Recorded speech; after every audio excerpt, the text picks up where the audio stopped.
మెంతి కూరలో ఐరన్ పుష్కలంగా ఉంటుంది.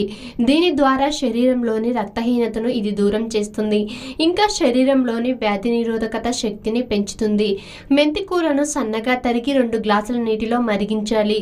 ఈ నీరు గ్లాసులు మోతాదు అయ్యేలా మరిగించాక ఉదయం సాయంత్రం పూట అరగ్లాసులు మేర తీసుకుంటే గుండెపోటు పూర్తిగా తగ్గుతుంది. శరీర ఉష్ణోగ్రత అధికంగా ఉండేవారు మెంతికూర తీసుకోవచ్చు.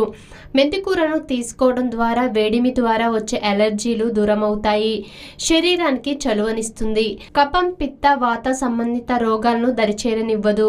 10 గ్రాముల మెంతుల్ని నూనెలో వేయించి కాసంత సోంపు, ఉప్పు చేర్చి పౌడర్ చేసుకొని మజ్జిగలో కలిపి తీసుకుంటే ఉదర సంబంధిత రుగ్మతలను నయం చేసుకోవచ్చు.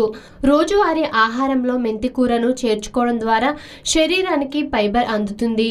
కంటి చూపుకు మెంతికూర ఎంతో మేలు చేస్తుంది. కంటి దృష్టి లోపాలు ఉన్నవారు మెంతికూర తీసుకుంటే కంటి చూపు